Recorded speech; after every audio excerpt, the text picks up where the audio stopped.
कसर नहीं रहने वाली। ओम श्री सद्गुरुदेव भगवान की जय। और जब उस डोरी वह माला बन जाएगी तो गुरु महाराज का पूर्ण सानिध्य, पूर्ण लाभ हम सब आपको जरूर मिलेगा। इसलिए समस्त सिलिकॉन सिटी निवासी भक्तों की ओर से पूज्यपाद प्रातः स्मरणीय गुरुदेव भगवान के श्री चरण कमल पुष्पों में अनंत प्रणाम करते हुए वाक वैखरी से निवेदन करते हैं, अपनी अमृतमयी वाणी से हम सबको धन्य करें। हम भटके हुए जीवों को वह सद्मार्ग अपने हम आपको कैसे जान पाए प्रभु, यह सूत्र बताने की, यह सूत्र और इस मार्ग में चलने की महान कृपा करें। बोले गुरुदेव भगवान की जय। थोड़े कुछ माइक बंद हैं भाई, पूरे खोल लेना, आपकी खोल लेना पूरे हैं। जय क्यों की जाती है? अपने विकारों के ऊपर विजय प्राप्त कर सको। जय का मतलब परमात्मा सत्ता के अस्तित्व की स्वीकृति। केवल जय का मतलब एक तो बाहर से वाणी से जीभ से इधर उधर करके जय बोला गया, उसका आध्यात्मिक अर्थ है अगर जय का मतलब उस गुरु सत्ता के गुरुद्वार से प्रवेश करके भगवान रूपी भवन का अनुभव करना। गुरुद्वार से जो प्रवेश पाता है, गुरु मतलब जो सतो पंथ के अनुभवी हों, तो उनका सानिध्य का लाभ पा करके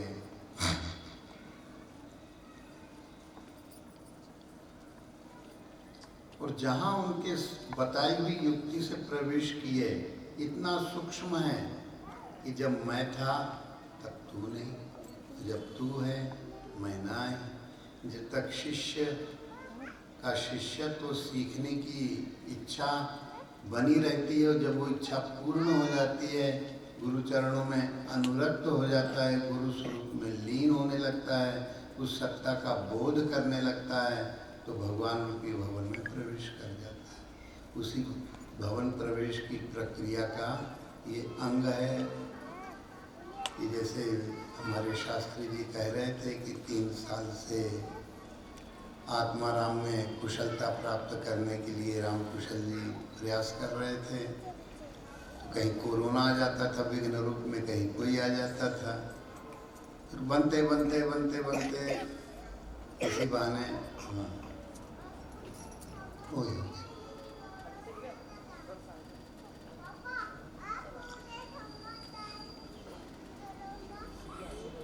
जयकारा का मतलब होता है उस ध्यान प्रक्रिया को, नाम की प्रक्रिया को आगे बढ़ाना। जब तक नाम ध्यान की प्रक्रिया आगे नहीं बढ़ेगी, काम अधूरा रहेगा। तो इस बार जो है जयकारा इसलिए लगाया जाता है, माने परमात्मा के अस्तित्व को स्वीकारना, मतलब उस परमात्मा भाव से भिन्न जो अनात्मिक, अनित्य, दुख रूप, जटिल, दुरूह, अविद्या, माया का जो प्रपंच है, उसके ऊपर आप सबकी बुद्धि विजय प्राप्त कर सके। तो विजय प्राप्ति के लिए जयकारा का मतलब केवल मुंह का तो जयकारा एक बार है ही है, पर वास्तविक जयकारा उस परमात्मा सत्ता की अनुभूति के लिए अपने पूर्ण मन बुद्धि की प्रस्तुति है। तो बाहर से भी और अंदर से भी उसका क्रम बने तो अद्भुत होगा। बोलो सद्गुरुदेव भगवान की जय। कुछ जोर तो लगाया है कि ऐसा लगता है नहीं, कुछ थोड़े आपकी एक बार और कर लेना तो मतलब विजय प्राप्त करने के प्रयास, अपने मन के भ्रम, अंधविश्वास, अज्ञान, इन सब के ऊपर विजय प्राप्त करते हो जब अपने जयकारा मतलब स्वीकृति देते हो। बोलिए सद्गुरुदेव भगवान की जय। हाँ, अभी तो इतना जयकारा किया कि कलयुग, अज्ञान, भ्रम, भूत, भविष्य के गंधर्व नगर, ये सब विलीन हो जाए। लोग कल्पनाओं में विलीन रहते हैं, गंधर्व नगर में विलीन रहते हैं, जो है नहीं पर उसके बारे में कल्पना बनाते रहते हैं। उन समस्त कल्पनाओं का किस प्रकार से निरस्त हो जाए और केवल आप जो ढूंढ धतूर पूरे संसार में सभी लोग करते रहते हैं, जो नहीं हो उसको सजाते रहते हैं। ये शरीर हम नहीं हैं, ये मिलता है और जितना मिला था वो अपने बेतिया से पूर्ण वयस्क का 2 बेतिया रहा होगा जब पैदा हुआ, और पैदा होने के बाद जब पैदा नहीं हुआ था तब क्या था, वो माँ के गर्भकोश में था।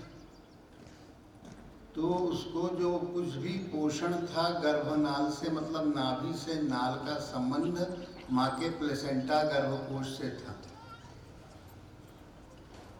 और उसको भोजन, पानी, हवा सब कुछ केवल नाभि के नाल से मिलता था। तुम लोगों को आश्चर्य होगा कि बालक का पोषण माँ के पेट में जब केवल नाभिक बना होता है, बीजांड बना होता है उस प्राणी का, तो वहाँ पर वो जो है नाभि नाल से पोषण, जो उसका नाभिक होता है, तो उससे जो है वो पोषण मिलते मिलते फिर रीढ़ की हड्डी बनी, मस्तिष्क बना और अंग प्रत्यंग बनते गए। दिमाग का कंप्यूटर जो है वो सभी अंग प्रत्यंगों को पूर्व जन्मों में जैसे शरीर बना था, उससे वर्तमान के डीएनए के अनुसार, आरएनए के अनुसार शरीर रचना का कार्यक्रम चालू होता है। बड़ी विचित्र बात, जैसे जैसे वो बालक बढ़ता जाता है, गर्भस्थ शिशु का विकास होता है, तो नाभिनाल भी बढ़ता जाता है। पर वो नाभिनाल जो है उस समय बच्चे का ना तो मुंह खुलता है और ना नाक खुलती है। ये तो गर्भकोश का जल उसके मुंह से घुस जाएगा, वो उसको जो है संक्रमित कर देगा, नाक से चला जाएगा, तो न तो नाक से वो श्वास लेता है और न मुंह से मुंह खोल सकता है माँ के पेट में। फिर धीरे धीरे धीरे धीरे धीरे धीरे धीरे धीरे इसी में एक प्रसंग है, देखो हम सुनाए। तो भागवत की कथा जो है जहाँ तहाँ होती रहती है, रामायण भी लेंगे, भागवत भी लेंगे, गीता भी लेंगे, तीनों का जो जो ग्रंथ है जहाँ जैसी आवश्यकता हुई उनको थोड़ा थोड़ा लेंगे। प्रसंग आता है कि परीक्षित के ऊपर तो परीक्षण हो चुका था। भागवत कथा में आता है कि एक श्रोता है परीक्षित, जिनके ऊपर उस समय का जो कोई बड़ा भारी अस्त्र था, ब्रह्मास्त्र, उसका परीक्षण हो चुका था। उनके ऊपर वो घातक, प्राण घातक ब्रह्मास्त्र, जो जिस शिशु, गर्भस्थ शिशु का वर्णन कर रहे हैं, वो गर्भ में था शिशु और बाहर आने का समय हो रहा था। गर्भस्थ शिशु जब बाहर आता है तो वो रोता क्यों है? क्या जरूरत है रोने की? जब एक बार रोता है तो फिर पूरे जीवन भर रोता है और जाते जाते तक रोता है। कितना विचित्र प्रपंच है कि जब वो जीव माँ के पेट में था तो नहीं रो रहा था, और बाहर आया तो रोया। बाहर आने पर क्या होता है? तो क्यों रोता है भाई? हंसना चाहिए कि अब तो बाहर आ गया, पर कोई नहीं हंसता। ऐसा क्यों? होता ये है कि बाहर आने पर उसकी नाभिनाल कट जाती है, और नाभिनाल से ही उसको क्या मिल रहा था? पोषण। तो जिस नाभिनाल से उसको पोषण, नाभि से वो जुड़ा हुआ था माँ का गर्भकोश प्लेसेंटा, तो उसका संबंध विच्छेद हो जाता है और उसी से उसको श्वास, प्राणवायु मिल रही थी, उसी से उसको भोजन, तरल द्रव्य, लिक्विड, तरल आहार मिल रहा था। तो दोनों उसके कट गए। तो दोनों से संबंध विच्छेद होने के कारण वो बालक जोर से चीखता है, चिल्लाता है कि अब मेरा भोजन पानी, रसद, राशन कट गया। तो इतना चिल्लाने के साथ ही उसकी श्वास चालू हो जाती है। मैंने जो नाक बंद थी वो नाक चालू हो जाती है, और जो मुंह बंद था वो मुंह खुल जाता है माँ के पेट से बाहर। तो इसी तरह ये तो हुआ गर्भस्थ शिशु का बाहर आना। तो सब लोग आज ही हम बैठे थे कुशल के यहाँ, जो कोई आवे कोई अपना अपना दुख सुनावे, कहे हम बहुत दुखी हैं, हम बहुत दुखी हैं, हम बहुत दुखी हैं। हमने कहा भैया जो भी संसार में उत्पन्न हुआ वो दुखी क्यों है? क्योंकि जन्म लेते ही रोया, वो दुख के कारण रोया, क्योंकि उसको न तो श्वास मिल पा रही है न उसको भोजन मिल पा रहा है। तो करुण क्रंदन इसके कारण वो करने लगता है। उस करुण क्रंदन के कारण होता क्या है? उसकी श्वास चलना चालू हो जाती है। जितना जोर से वो चीखता है, जितना जोर से वो रोता है, उतनी ही अच्छी उसकी बुलंद श्वास चालू होती है। ये एक वैज्ञानिक तथ्य है।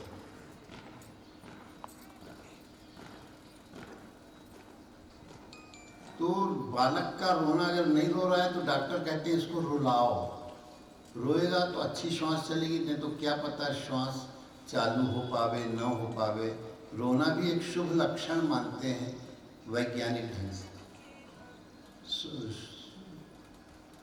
रोने का मतलब उसका स्वास्थ्य ठीक रहेगा, फेफड़े अच्छा काम करेंगे, अच्छी गहरी श्वास लेगा। जितना बच्चा रोता है उतना ही ज़्यादा अच्छा सोता है। ये अनुभव किए कि नहीं? सभी लोग किए होंगे कि अगर कोई बच्चा रोने लगा तो रोते रोते रोते रोते उसका और श्वास की गति अच्छी गहरी श्वास लेने की उसके अंदर प्रक्रिया अकस्मात अनायास अनजाने में चलती है। और करते करते करते वो इतना गहराई से इतना अधिक ऑक्सीजन ले चुका होता है कि उसका संपूर्ण संपोषण होने लगता है। उसके साथ वो सो जाता है। क्या करता है? सो जाता है। हर एक ने अनुभव किया होगा माताओं ने कि बच्चा रोया और ज़्यादा रोया तो सोए।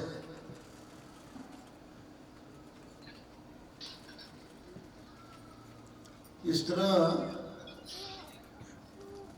सुखदेव परीक्षित के ऊपर तो अश्वत्थामा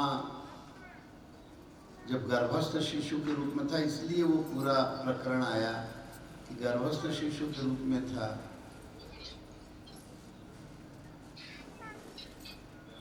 तो उसके ऊपर ब्रह्मास्त्र का प्रयोग हो गया क्योंकि वो लौटाना नहीं जानता था। अर्जुन लौटाना जानता था, ब्रह्मास्त्र का प्रयोग भी जानता था, और जब चाहे तब ब्रह्मास्त्र को वापस भी ले सकता था। संयमी था। पर उसी गुरु का चेला अर्जुन था और उसी गुरु का पुत्र अश्वत्थामा था। पर उसको पूरी विद्या अनुराग न होने के कारण, भक्ति न होने के कारण, कहीं ये पिता है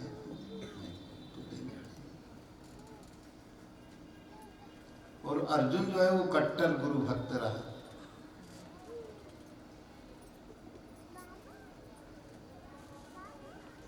तो परीक्षित जब गर्भ में ही शिशु का प्राणों का जो है प्राण हरण की प्रक्रिया चालू हो रही थी, तो भगवान कृष्ण ने उसको अमृत नाम दे करके जिया दिया। वो आप लोग कहेंगे वो अमृत नाम क्या होता है, आगे बताएं। वो बालक परीक्षण क्योंकि हो चुका था, तो परीक्षण होने के कारण उसको परीक्षित कहा गया। एक ब्रह्मास्त्र का परीक्षण, और एक शुकदेव थे। तो शुकदेव उनके गुरु थे जो उनको जो 7 दिन में यह श्राप लगा था परीक्षित को कि तुम्हारा प्राण इस शरीर से निकल जाएगा। कोई 8वां दिन अभी किसी को नहीं पता है जिस दिन प्राण किसी के जाते हो। कोई 8वां दिन पता है किसी को? 7वें दिन में तो जाते हैं ना। शरीर यात्रा 7वें दिन में क्यों भाई टीआई दिन? 8वें दिन होती है, 7वें दिन। मैंने सभी को श्राप लगा है और सभी लोग इस श्राप से मुक्त होने के लिए प्रयास निरंतर करें। कैसे करें, ये भी एक प्रक्रिया। श्राप मुक्त कैसे हो? श्राप तो लग गया, अब वो भी कहीं बताएंगे। श्राप मुक्ति का उपाय कि मैंने 7 दिन जब आपको पता लग गया कि 7वें दिन में जो है शरीर की यात्रा पूरी होती है, 8वें दिन नहीं, तो वो कैसे जाने, उसका क्या प्रक्रिया बोध है, उसको लेंगे। तो ये सुखदेव जी जो है, जब वो अमर कथा जिसको परीक्षित के प्रति भी कहेंगे, अमर विद्या शंकर जी, अमर कथा ब्रह्म विद्या पार्वती को दे रहे थे, तो शंकर मने जो है इस गुरु का स्वरूप है। गोस्वामी जी ने रामायण में एक शुरुआत में जो संस्कृत में पद्य कहा है, उसमें कहते हैं वंदे बोधमयम नित्यम गुरुम शंकर रूपिणम। वंदे बोधमयं नित्यं गुरुं शंकर रूपिणम्। वंदे बोधमयम नित्यम गुरुं शंकर रूपिणम। वंदे बोधमयं नित्यं गुरुं शंकर रूपिणम्। जो नित्य आत्मा के बोध में स्थित हैं, ऐसे गुरु महाराज के चरणों की मैं वंदना करता हूँ, जो साक्षात शंकर स्वरूप है, शिव स्वरूप है, कल्याण स्वरूप है। तो मैंने जो सद्गुरु जो आत्मबोधि नित्य आत्मा के बोध में रहते हो, उनको गोस्वामी जी क्या कह रहे हैं, उनकी मैं वंदे बोधमय, जो आत्मबोध में निरंतर लगे रहते हैं, उनको मैं जानता हूँ कि शंकर स्वरूप। और ऐसे शंकर स्वरूप के प्रति जुड़ी हुई जिसकी जिज्ञासु बुद्धि होगी, वही पार्वती है, जिसको शिव पुराण में कहा है आत्मा त्वं गिरजामति सचरा प्राणा शरीरम ग्रहम। तो ये आत्मा ही शिव है। तो आत्मा से रहित शरीर जो है ये शव हो जाता है, और जब तक इस शरीर में आत्म तत्व रहता है तो वहाँ कल्याण तत्व है, उसकी मोक्ष का, उसके कल्याण का कार्यक्रम हो सकता है। तो सुखदेव जी जो है कहते हैं कि शंकर पार्वती की कथा, शंकर जी कह रहे थे कि तू हर बार हर जन्म में सो जाती है, मैंने बुद्धि हर जन्म में जो है ये शरीर पाती है, और मानव शरीर पाके उसको कृतार्थता को प्राप्त होना चाहिए। तो कृतार्थ न होके वो बीच ही में कोई ऐसा गुंताड़ा इच्छाओं का जाल फंस जाता है कि वो सो जाती है। ये हर जन्म का मनुष्य शरीर मिलने के बाद, जिसमें बड़े भाग्य मानुष तन पावा और सुर दुर्लभ सदग्रंथन गावा, तो देव दुर्लभ ये मनुष्य शरीर मिलकर के भी जीव अपने आत्म कल्याण का प्रयास नहीं करता। तो शंकर जी भाई उलाहना देते हैं कि तुझे अमर विद्या क्या बतावे, तुम हर जन्म में जो है बेसुध हो जाते, तुम्हारे अंदर मायावी उपद्रव चित्त में चढ़ने लगते। कहने लगे नहीं प्रभु, इस जन्म में तो ये बुद्धि कई जन्मों से गुरु और शिष्य का परंपराओं से संबंध है, फिर अधूरी साधना हुई, फिर वो गुरु परंपरा से जुड़ता है, फिर वो गुरु परंपरा से जुड़ता है, पूर्ण जो है इसी जीवन में रहते हुए प्राप्त कर ले, ऐसा फिर क्वचित क्वचित क्वचित ही होता है ऐसा नहीं। पर पूर्व जन्म की बुद्धि जो होती है संस्कारों की, साधना की, वो इस जन्म में काम देती है, इस जन्म की पोटली, और कभी कभी इसी जन्म में कोई अपना गंतव्य पार पा जाता है, लक्ष्य प्राप्ति हो जाती है। तो पार्वती ने कहा नहीं प्रभु, आपकी हम साधक की बुद्धि से निकला कि नहीं प्रभु, आपका जो भी बोध है हम पूर्ण रूप से अनुग्रहित करेंगे, आप कृपा करिए हमारे ऊपर। उनका अच्छा एक काम करो, तुम सोई कि नहीं सोई इसको हुकारी भरते रहना, जब हम सुनावे अमर विद्या का वृत्तांत तो या कुछ हुकारी भरना। तो अब शंकर जी ने कहा कि अभी इसको कथा सुना रहे हैं, तो संपूर्ण जो कैलाश पर्वत जहाँ भी कैवल्य की आश वाले थे, वहाँ पर उन्होंने ऐसा हाथ फैलाया तो सब लोग प्रसुप्ति को, सुषुप्तावस्था को प्राप्त हो गए। केवल पार्वती जाग रही थी, पर पार्वती जैसी ब्रह्म विद्या चालू हुई उसी समय तोते का एक अंडा फट गया, उसमें से चूजा निकल आया तोते का बच्चा, वो शंकर जी की वाणी को सुन के उसके अंदर भी ब्रह्मबोध की, अमर विद्या की, अमर कला जागृत होने लगी। तो पार्वती जी जो है सुनते सुनते सुनते सो गई। पर सुखदेव जो बच्चा था तो तोते का, उसके अंदर वो अमर विद्या के प्रभाव से शरीर में जो है स्फूर्ति, विटामिन, पूरे टॉनिक प्रवेश होते जा रहे थे। सदगुरु की विद्या प्रवेश हो रही है। तो सुखदेव जो है उन्होंने देखा कि जब पार्वती सो गई है तो उन्होंने हुकारी भरना चालू की। शंकर जी कहें आज तो लगता है पूरी अमर विद्या पार्वती ने, बहुत ही बड़ा अचरज आश्चर्य कि पार्वती ने ब्रह्म विद्या पूरी। तो उन्होंने पलट के देखा तो एक शुगा जो है वहां बिल्कुल पार्वती जी के पास होके और कर रहा था। इसने अमर विद्या सच में सुनी है, श्रवण भी किया, मनन भी किया है क्या जो सुना है? और मनन किया होगा तो इसके अंदर बोध प्रवेश कर गया होगा शायद। अच्छा, तो उन्होंने कहा कि ले, तूने चोरी चोरी से विद्या सुनी है, ले त्रिशूल मारा। त्रिशूल मारने का मतलब परीक्षण था, परीक्षा कर रहे थे। इसने कथा सुनी तो पक्के भाव से सुनी कि कच्चे भाव से सुनी। अगर कच्चा होगा तो मारा जाएगा, पक्का होगा तो डरेगा नहीं। उसके ऊपर तीनों दैहिक, दैविक, भौतिक तापा, ये 3 शूल होते हैं, 3 दुख होते हैं। शरीर में कोई पीड़ा हो जाए, कोई कष्ट आ जाए, कहीं किडनी फेल हो जाए, कहीं आंखें गड़बड़ हो जाए, कहीं कान गड़बड़ हो जाए, कहीं सिर दर्द, कहीं पैर दर्द, ये तमाम तरह की दैहिक व्याधियाँ हैं। भौतिक माने भूतों से, चिड़ियों से, जंगली जीवों से, या कोई न कोई गाय बैल किसी से कोई उसको घात हो जाए तो दैहिक भूतों से घात हो जाए। मैंने भौतिक माने 5 भूतों के बने हुए जितने प्राणी हैं, बगल वाले से हो जाए, अगल वाले से हो जाए।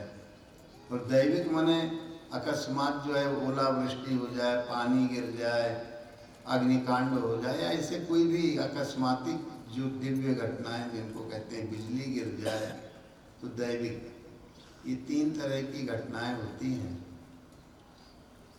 इनका शूल जीव को कहीं मच्छर ना काट ले, कहीं जा रहे हैं तो कोई जंगली जीव ना आ जाए, ऐसे उसको भौतिक का शूल हो रहा है या नहीं हो रहा है, उसको कष्ट मिलता रहता है। पर त्रिशूल जब चलाए तो तीनों शूलों का असर शुगे के ऊपर नहीं था। शुगा भागता जा रहा था, शुगे का बच्चा, तोते का बच्चा, और त्रिशूल पीछे पीछे। उसी समय जो है व्यास जी की पत्नी व्यासाणी जो है, वो व्यास जी से उसने कुछ ही समय पहले कहा था कि हे व्यास जी, कृष्ण द्वैपायन व्यास जी, आपका हमारे साथ जो संबंध है उसके अनुसार हमको पुत्र मिलना चाहिए। कहने लगे देखो, तुम्हें प्रतीक्षा करो, हमारे पास तो समय है नहीं। 4 वेद, पुराण, इन सब का मैं ग्रंथित कर रहा हूँ, मेरे पास फुर्सत बिल्कुल नहीं है। हाँ, तुम्हें अगर ज़रूरत हो तो मुंह फाड़ के सूर्योदय के समय और इस मंत्र का पाठ करो, हो सकता है तुम्हारे अंदर कोई दिव्य आत्मा प्रवेश कर जाए। तो जो तोते का बच्चा था उसका पीछा त्रिशूल कर रहा था, तो देखा व्यासाणी सूर्योदय के समय मुंह फाड़ के जीभ को दांत की जड़ के नीचे लगा के जो मंत्र निकलता है उसी मंत्र का जाप कर रही थी। जीभ को कहाँ लगाई थी? नीचे वाले दांत की जड़ में। और कोई भी दांत की जड़ में वो लगा देगा तो केवल एक ही नाम निकलेगा, दूसरा तो निकलेगा नहीं। कहाँ लगाना है?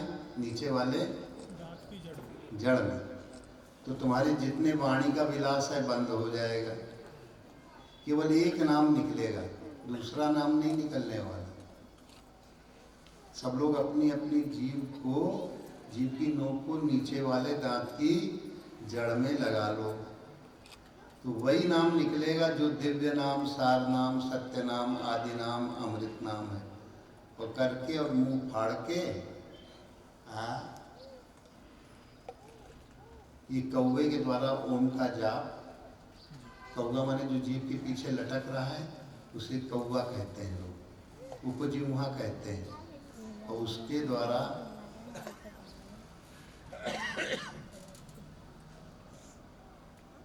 जब ओम ओम कहती थी तो कौवे में कंपन होता था। तुम लोग भी करोगे मुंह फाड़ के तो कंपन होगा।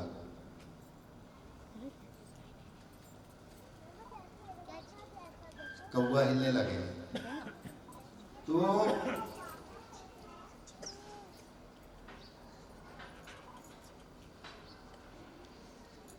केवल एक ही नाम निकलता है, कौन सा?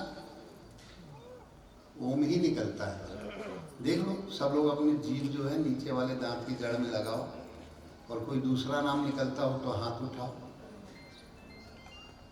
तो किसी का निकल रहा है क्या? हाथ उठाना। क्या निकलेगा?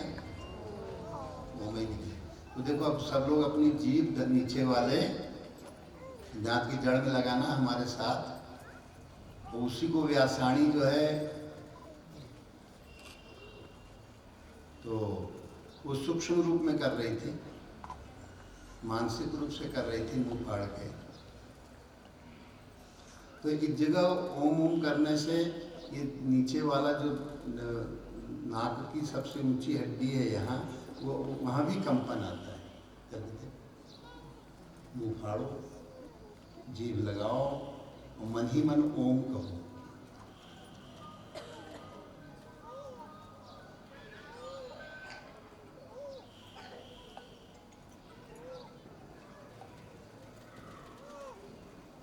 ये जो जीभ लटक रही है उसमें भी आता है, और किस जगह आता है? यहाँ पर बहुत ज्यादा कंपन आता है।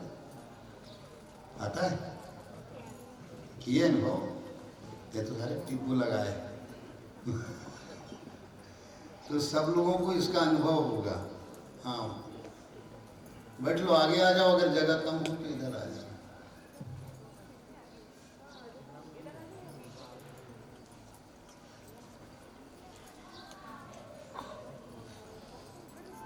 तो इधर आ जाओ, इधर इधर जगह पड़ी।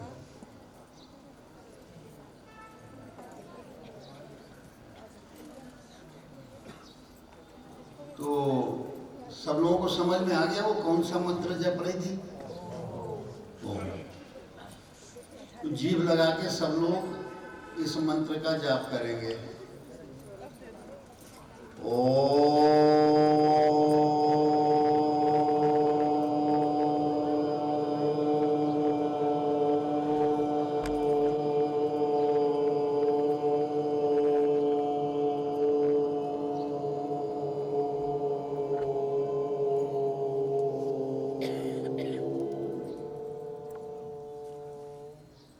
इसको ये तो वैखरी वाणी से 2 बार और करवाएंगे, फिर और बाद में इसका परिचय देंगे।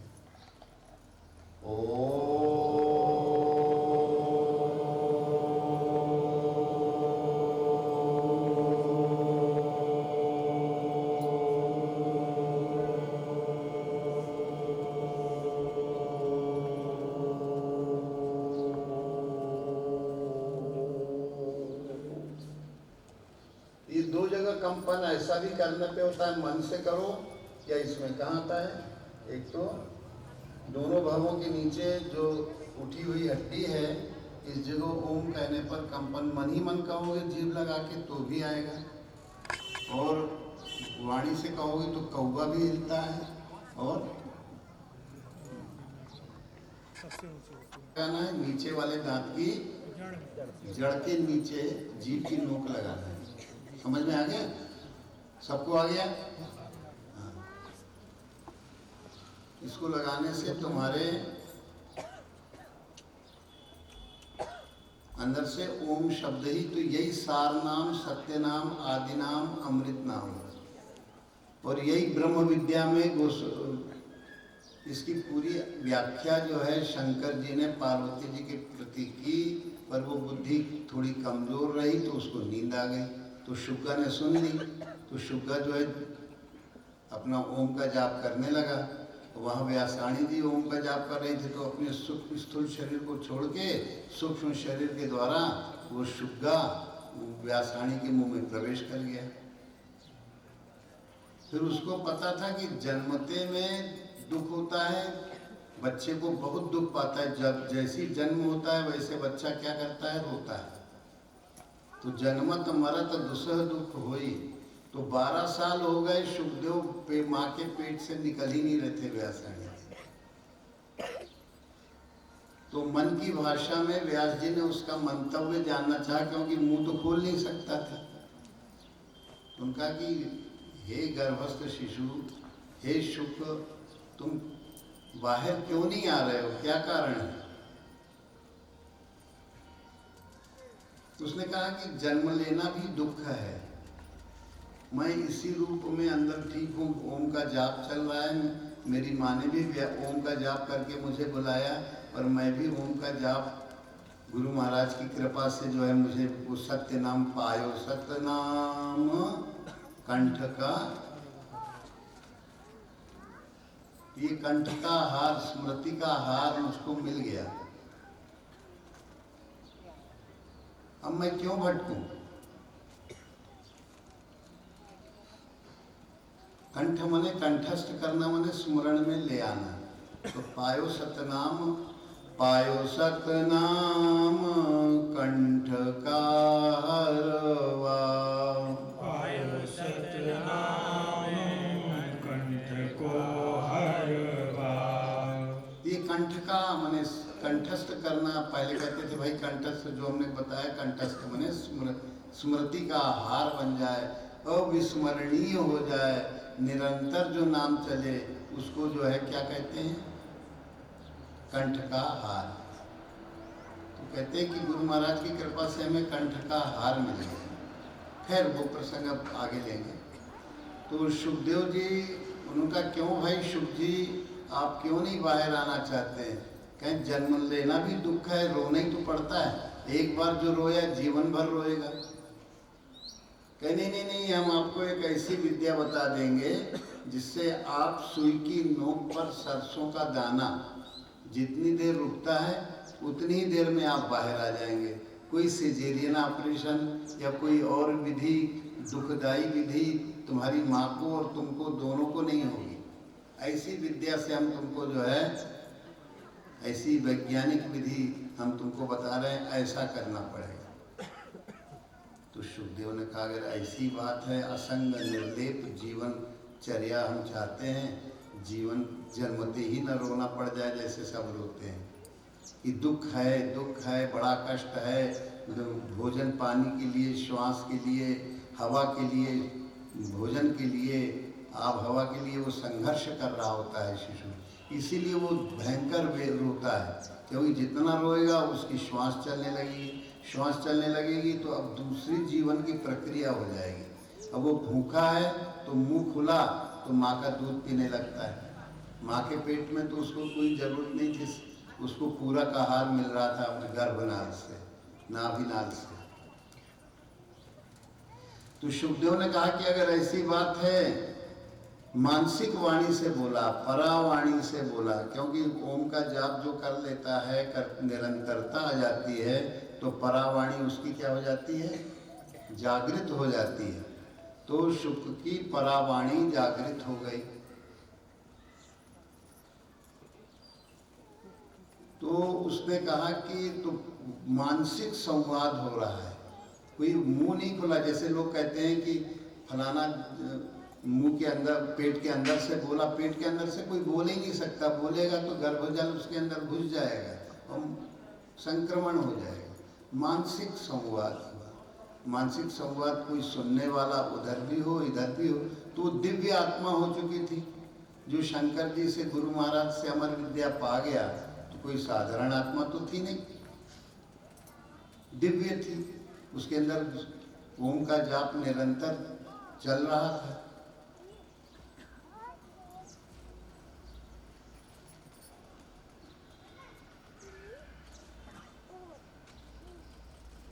तो सुखदेव जी बाहर आए।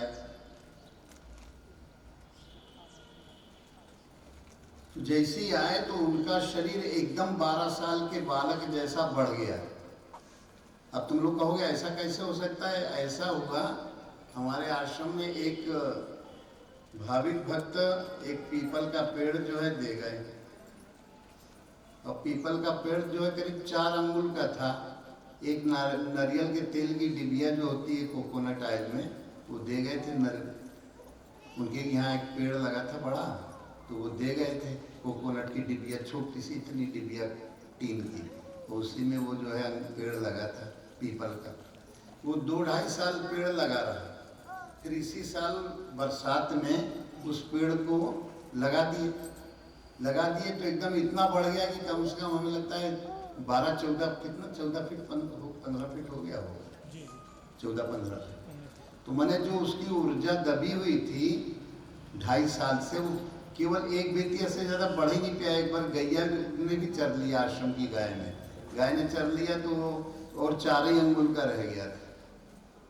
पर जब उसको लगाया एक गड्ढे में और एक उसको वृक्ष को सुरक्षित करने वाला जाला भी लगा दिया, जाली लगा दी, तो पेड़ एकदम बरसाते ही में इतना बढ़ा कि वर्तमान में वो करीब 15 फीट से कम न होगा। केवल बरसात से अभी तक में 6 महीने में एकदम 15 फीट बढ़ गया। तो ऐसे ही हमें जब ये घटना देखी तो हमें ये विश्वास हो गया कि सुखदेव जी भी बिल्कुल उस समय बिल्कुल अविकसित रूप में बने रहे, गर्भ शिशु के रूप में, और जैसे ही वो बाहर आए होंगे तो एकदम 12 साल के बच्चे हो गए होंगे। वो वृक्ष से हमको जानकारी हुई।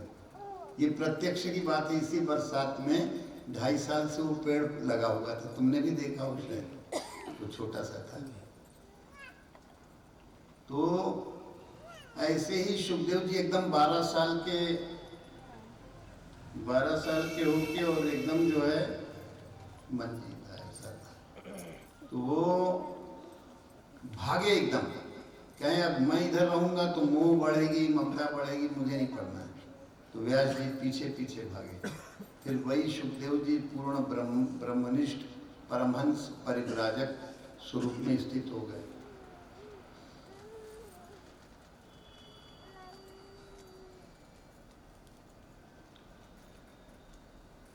तो परमहंस स्वरूप में तो फिर इन दोनों का मेलजोल हुआ। एक मुमुक्ष साधक जिसको श्राप लग गया, और सभी को श्राप लगा हुआ है। भागवत कथा का सार यह है कि श्राप लगा हुआ है परीक्षित को। कितने दिन का? 7 दिन का। और 7 दिन से 8वां दिन कोई रहा ही नहीं। 7वें दिन में शरीर यात्रा पूरी होती है सबकी। तो 7 दिन की वो जिसके अंदर ये हो जाए चैतन्य होकर के कि 7 दिन में शरीर जाता है, हम कहाँ भटक रहे हैं, उस मुख्य क्रम को पकड़ लें। तो उसी को जब परीक्षित ने कहा कि मैं तो श्राप लग गया, तो कोई चिंता मत करो, श्राप लगता है तो आशीर्वाद भी कहीं न कहीं से आता है। तो उसी समय सुखदेव जी आ गए, परमहंस अपने मंडली के साथ, शिष्यों के साथ। तो परीक्षित ने उनसे प्रश्न किया कि प्रभु, ये 7 दिन में शरीर छूटने वाला है और इस बुद्धि का कल्याण हो जाए 7 दिन होने के पहले 7 दिन के अंदर ही हो जाए, आपको ऐसा दिव्य पथ है? तो भागवत के दूसरे स्कंद के पहले अध्याय के 17वें श्लोक में एक बड़ी पूरी भागवत का सार आता है। वही गीता में कहा गया है, वही रामायण में कहा गया है, वही भागवत में संक्षेप में कहा गया, और कथाएं तो 18,000 श्लोक में पढ़ी हैं। तो जिसको मृत्यु बिल्कुल सन्निकट हो, वो क्या 18,000 श्लोक की इतनी लंबी चौड़ी कथा सुनेगा? संभव नहीं है। इतनी कथाएं, पर वो सब कथाएं भक्ति रस में भक्तों की और भगवान की और भक्तों के बीच की तालमेल की है। तो बाद में बनते बन गई, पर मूल भागवत का सार उसी में। वो क्या है? अभ्यसेन मनसा शुद्धम त्रिवद ब्रह्माक्षरम परम। अभ्यसेन मनसा शुद्धम त्रिवद ब्रह्माक्षरम परम। मन यच्छेजित श्वासो ब्रह्म बीजमविस्मरन्। मनः यच्छेर्जित श्वासो ब्रह्म बीजमविस्मरन्। तो उन्होंने उसके पहले 2 श्लोक हैं, उन्होंने कहा कि जिसको ये पता लगे, जिसको ये प्रबोध हो जाए कि 7 दिन में शरीर छूटना है, शरीर यात्रा पूरी होने वाली है, तो घर का त्याग करके किसी पवित्र स्थान में चला जाए, पवित्र जल वाले। तो अब ये घर छोड़ने का मतलब ये गुरुद्वार से भगवान रूपी भवन में प्रवेश कर जाएं सब लोग, जो जहाँ हैं, जैसे हैं, अगर उनके अंदर जिज्ञासा हो तब ये काम होगा। जहाँ कोई संसारी है, गृहस्थ है, दुकानदार है, नौकरी पेशा है, जो भी जो धंधा कर रहा हो, पर उसका सार क्या है कि अगर पवित्र करने वाला तो भगवान का पवित्र नाम होता है। गीता में 3 पवित्रताएं मुख्य रूप से बताई गई है। भगवान का ज्ञान नहीं ज्ञानेन सदृश्य पवित्रमिह विद्यते। पवित्र करने वाला भगवान का ज्ञान होता है कि सत्य हरि भजन बस जगत सब सपना। भगवान का भजन ही सत्य है और बाकी का तो असत्य है, सपने जैसा है। अभी से थोड़ी देर पहले तक जो भी तुम्हारे जन्म से लेके अभी तक बीत चुका, वो सपने जैसा बीता। अगर कहो कि वो घटनाएं क्या तुम्हारे सामने प्रत्यक्ष जैसी, क्या प्रत्यक्ष जैसी नहीं, स्मृति में सपने जैसी है। जैसे सपने जैसी ये घटनाएं बैठी हुई हैं, उसी तरह तो फिर ये सपनों रूप आगे का भी जीवन सपना हो जाएगा भविष्य में। तो सपना होने के पहले ही उस सत्य परमात्मा की सत्ता को स्वीकार कर लिया जाए, नहीं तो जीवन भर इस शरीर का ढूंढ धतूर हम करेंगे और अपने आत्म तत्व का अनुभव नहीं कर पाएंगे। हमसे बड़ा कोई पाखंडी नहीं होगा अगर हम केवल अपने को शरीर ही शरीर मानते रह गए। इससे बड़ा क्या ढोंग होगा, इससे बड़ा क्या पाखंड होगा, इससे बड़ा क्या मिथ्याभिमान होगा कि सब लोग परमात्मा के दिव्य अंश हो, पर अपने को सब लोग जो है श्रेष्ठ से भी श्रेष्ठ हो, पर जान के निकृष्ट हो, श्रेष्ठ से भी श्रेष्ठ हो। तुमसे बड़ा श्रेष्ठ कोई नहीं है। पर अगर अपनी आत्मा की अनुभूति को अनुभव कर लो तो उसी को कि हम ये निकृष्ट जीवन क्यों जी रहे हैं, तो परीक्षित कहता है प्रभु हे परमहंस सद्गुरुदेव, आप कृपा करके वो हमें कल्याण का मार्ग बताइए। तो उन्होंने कहा कि एक तो तुम शरीर और शरीर जो भी है, इस शरीर की स्मृति, इसका त्याग करो। तो कोई ऐसे कैसे त्याग कर देगा, तो उसकी विद्या भी बताएं। तो पवित्र किससे होगा? ज्ञान से। पवित्र किससे होगा? नाम से। वेद्यम पवित्रमोकार ऋक्साम यजुरेव च। वेद्यम पवित्रोंकार ऋक्साम यजुरेव च। तो पवित्र ओम शब्द है जो तीनों वेदों का बीज कारण है और तीनों वेदों में अनुस्यूत है। जब वेद कोई नहीं थे, भागवत में आता है 9वें स्कंध के 48वें श्लोक में 15वें अध्याय में, तब कोई वेद नहीं था। सतयुग में केवल सत्य ही सत्य, परमात्मा की सत्ता का प्रबोध था। परमात्मा को प्रबोधित करने वाला कोई शास्त्र नहीं था जो वेद कहलाते। परमात्मा को विदित करावे वो वेद। कोई सतयुग का मतलब ऐसे शुद्धाचरण का समय जहाँ शुद्ध सत्व समता विज्ञाना कृत प्रभाव प्रसन्न मन जाना। बाकी के 3 युगों के लिए वेद हैं, पर सतयुग में कोई वेद नहीं था, केवल ओम ही पर्याप्त था। जिसकी बुद्धि जो है इस संसार के सपनेपन को जान गई है और अपने वास्तविक जीवन का कल्याण जो बुद्धि करना चाहती है, परमात्मा बोध में रहना चाहती है, तो कहते हैं वेद्यम पवित्र ओंकार। वेद्यम पवित्र ओंकार पवित्र है। क्यों पवित्र है? तो कहते हैं कि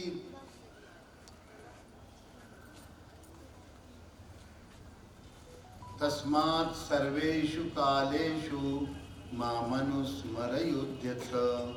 तस्मात् सर्वेषु कालेषु मामनुस्मरयुध्यथ। तुम युद्ध करो, युद्ध। अब कौन सा युद्ध करो? अचरज करोगे तुम लोग कि पूरी गीता में लोग सोचते हैं कि कोई बड़ा भारी युद्ध हुआ। गीता में कई जगह युद्ध की चर्चा आई, पर वो युद्ध केवल साधना का युद्ध है, अपने मन के विकारों के ऊपर जीतने का युद्ध है।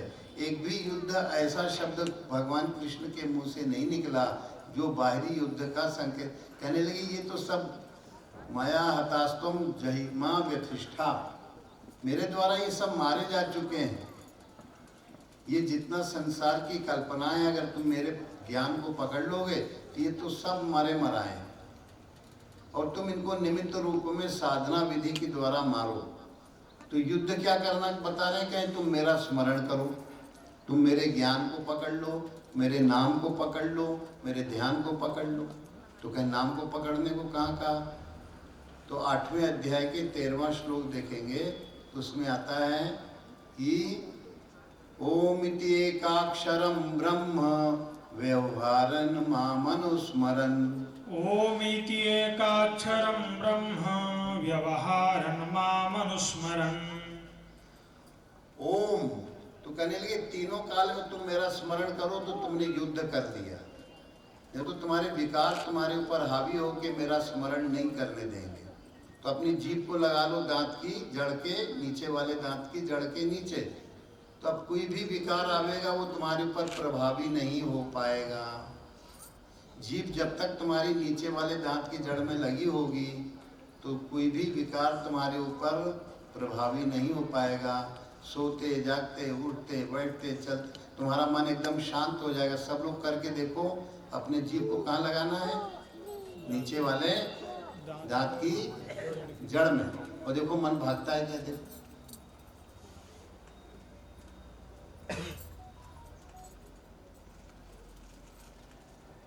होगा, दिमाग ठंडा भी होगा।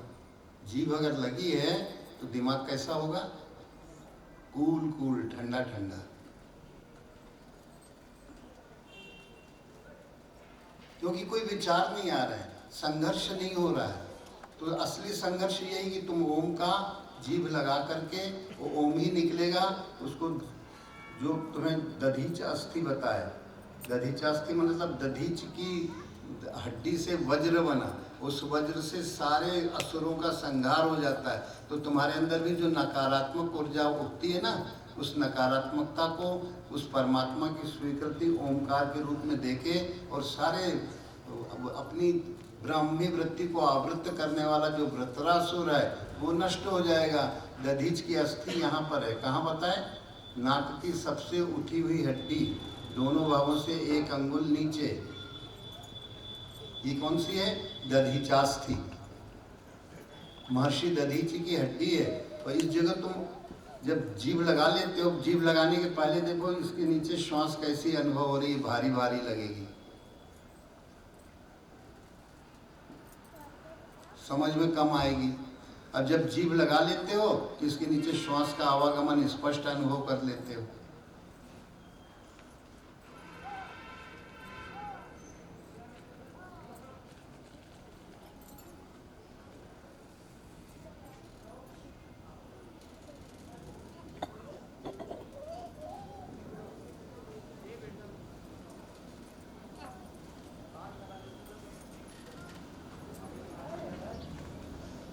श्वास एकदम हल्की हो जाती है और आप अपने ओम का अनुभव करने लगते हो इसके नीचे। और न कर सको तो और कोई शब्द कह नहीं पाओगे, तो ओम तो चल ही रहा है पर उसका अनुभव करना है। तो जीभ लगा के नीचे की दांत की जड़ के नीचे लगा दो, और इस जगह ओम ओम मन ही मन जितना लंबा करोगे तो दाहिने कान के पर्दे में उसकी क्या आएगी? कंपन आएगा। बहुत पहले धीरे धीरे आएगा, फिर बढ़ता जाएगा।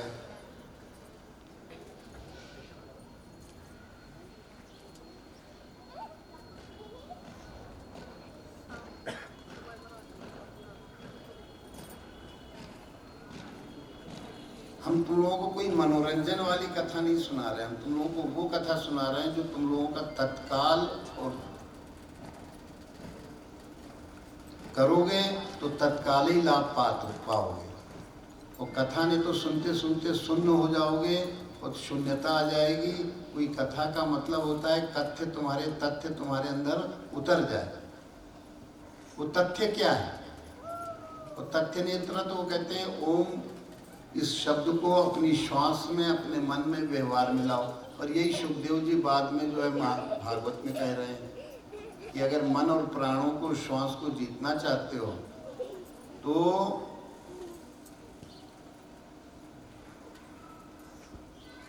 ये 3 चीजें,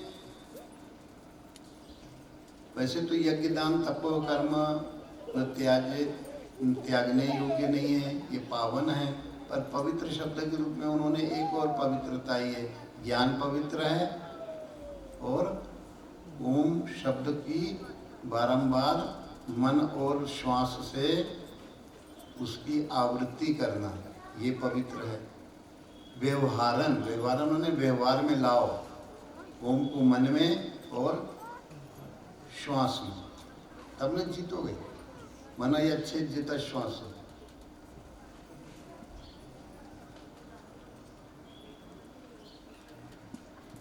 मन और श्वास दोनों को जीत लोगे। लोग कहते हैं मन बड़ा चंचल है, अरे जीभ लगा लो तो मन बड़ा निश्चल है। कोई कठिनाई नहीं है, बहुत सरलता से मन को जीत लोगे। ये तो कहते हैं हम बड़े परेशान हैं, भाई मन तुमको परेशान कर रहा है। मन इधर उधर की बातें सुझा रहा है, क्या होगा, कैसे होगा, अब क्या होगा। ये मन की पाप तुम्हारे अंदर अशांति पैदा करना चाहते हैं। उस अशांति को जब तुम्हारा पुण्य विकास होता है, ओम का अनुभव करते हो, बार बार जब ओम ओम मानसिक रूप से कहते हो जीभ लगा के, तो तुम्हारा पुण्य विकास होता है। और पुण्य विकास होने से भगवान जो तुम्हारे लिए अनुकूल आवश्यकता समझते हैं उसकी पूर्ति करते हैं। पर तुम उनके प्रति अपना कर्तव्य करो और वो तुम्हारा अधिकार तुमको देंगे। और तुम चाहो कि हम करें कुछ ना और कहें हम बड़े दुखी हैं, हम बड़े दुखी हैं, हम बड़े वो हैं, हम बड़े वो हैं, हम बड़े भयभीत हैं, हम बड़े आतंकित हैं, तो क्या होगा? आतंकित हो तो शरण लो नाम की, शरण लो ज्ञान की, शरण लो गुरु शरणम गुरु शरणम गुरु शरणम। तो ये ओम का जाप करना की विधि जो है, ये अभी तक विश्व में कहीं भी प्रचलित नहीं थी। और इधर भी कई वर्ष पूर्व अकस्मात एक कोई भक्त आया, उसने कहा कि स्वामी जी आप ओम नाम की व्याख्या करते हैं, ओम नाम को जपने के लिए कहते हैं, कई साल हो गए, 8-10 साल में। पर अब हम टीवी देखते हैं तो कहीं राधे राधे आता है, कहीं कोई जय जय शंकर बम बम शंकर आता है, तो कहीं जो है कोई कहता है कि शिवाय नमः शिवाय नमः। तो ये नहीं समझ पाते कि आखिर असली नाम क्या है। कोई और महाराज जी आ जाते हैं तो कहते हैं ओम राम रामाय नमः कहो, ओम क्रम कृष्णाय नमः कहो। अब वास्तविक नाम आप कहते हैं तो हमें विश्वास है, पर हमारी बुद्धि झकोले खाने लगती है। ऐसा क्यों होता है? आप ऐसा कुछ कर दीजिए कि हम फिर बाद में कभी भटके ना। हम इस शरीर से वाणी के द्वारा कुछ उत्तर देने को हुए, उतने में जो है ये जीभ नीचे वाले दांत की जड़ में घुस गई। जीभ घुस गई तो हमने कहा ये क्या हो रहा है भाई। मन में जो है एक तर्क उठा, तो गुरु महाराज ध्यान में प्रकट हुए और उन्होंने ऐसे हाथ किया और ऐसे उंगली की कि यही इसका उत्तर है। हमने देखा कि जब जीभ अपने आप घुस गई थी नीचे वाले दांत की जड़ में, तो केवल ओम निकल रहा था। हमने कहा कि फलाने भाई तुम्हारा प्रश्न तो बड़ा उत्तर सरल है, तुम कभी नहीं भटकोगे जीवन में, ऐसे तुम लोग भी कभी नहीं भटकोगे। भटकना बंद, वास्तविक तथ्य कथ्य तुम्हें पता लग गया। हमें लगता है सभी लोग ये सोचते हैं कि ये नाम जपने से भगवान ज़्यादा प्रसन्न होंगे। कोई कहने लगा राधे राधे कहते जाओ शाम चले आएंगे। ये सब वाणी का विलास है, ये सब वाणी का विलास है। होता तो कथा सुनने वाले को, कथा सुनाने वाले को ही शाम मिल जाते, पर वो भी जो है अपना मुखी वाणी ही चलती है बड़ी चतुराई से, पर उसका लाभ वो भी नहीं पाते, क्योंकि वाणी का विलास चल रहा है।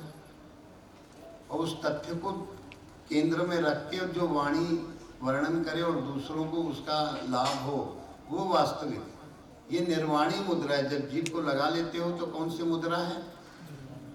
निर्वाणी मुद्रा, उन्हें वाणी के शब्दों से उसका वर्णन नहीं कर सकते, कोई और शब्द नहीं निकलेगा, निकलेगा तो सार शब्द ही निकलेगा। कोई शब्द निकलता है क्या फिर?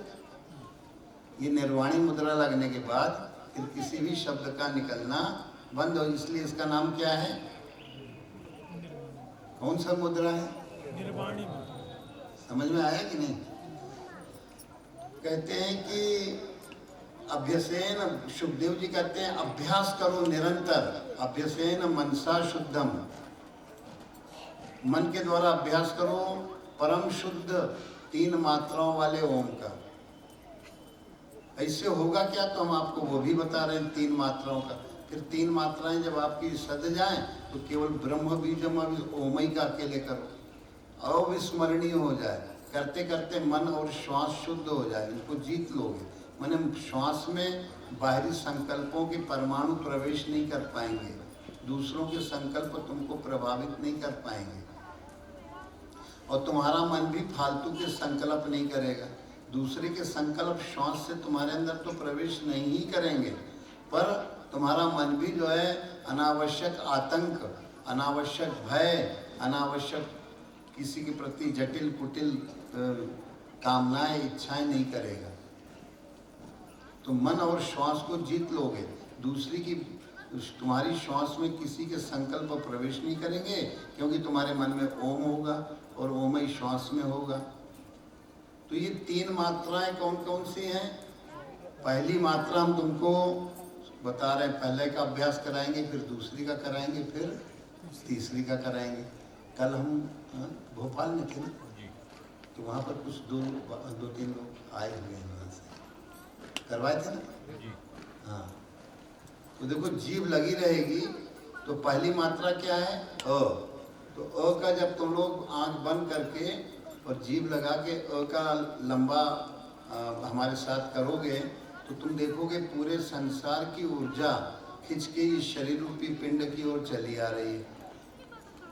तो 3 बार अ, 3 बार ऊ कहने से फिर हम बताएंगे क्या होगा। पहले अ का करना है, तो इसको करने से तुम्हारा मन एकदम शांत हो जाता है। तो श्वास ले लो गहरी,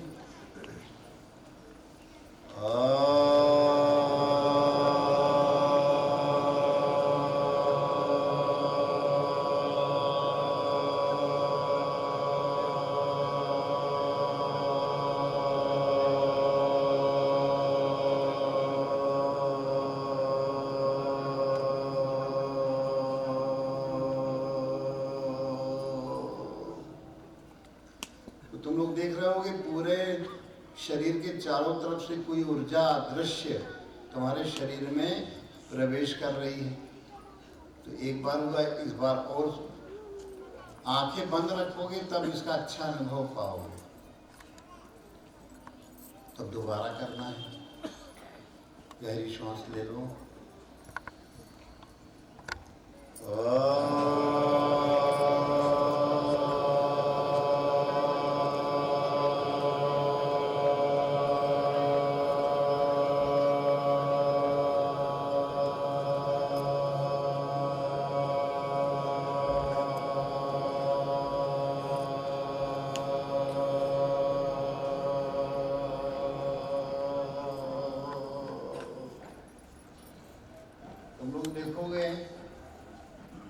कि ऐसा लग रहा होगा शरीर है ही नहीं, हवा बाण हरडे हो गए, गायब। पहली केवल एक ही मात्रा का भी अनुभव किया, एक ही मात्रा में शरीर की अस्तित्व को, जो ढूंढ धतुरमय शरीर है वो विदा हो रहा है। अब तीसरी बार करोगे और अच्छा लाभ पाओगे, किसी की कोई कसर ईमानदारी से करना पाए। गहरी श्वास लो,